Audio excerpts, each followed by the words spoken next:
Friends, দেখছো আজ পরে ভয়েস ওভার দিবে, এখন কিছু করতে হবে না।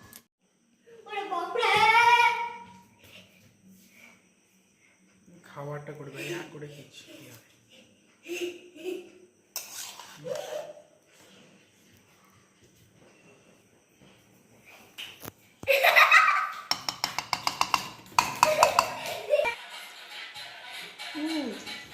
আর আমাদের বাড়িতে চিকেন বিরিয়ানি হয়েছে। দেখো কত ধোঁয়া হচ্ছে, গরম গরম বিরিয়ানি।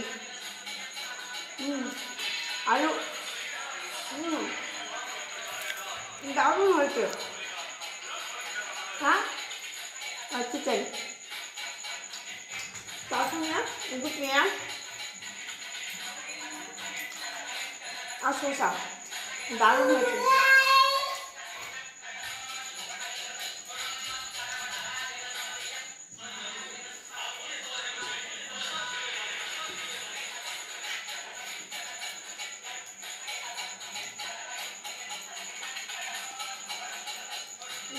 একদম জমে গেছে। এটা বিরিয়ানি ছিল, বিরিয়ানি না, ঘরের চালের বিরিয়ানি। দেখো আর ছোটো ছোটো কি সুন্দর চাল। এটা বিরিয়ানির চাল না, এটা ঘরের চালের বিরিয়ানি, কিন্তু খুব সুন্দর হয়েছে। তোমাদের দাদা রান্না করেছে, দারুণ হয়েছে।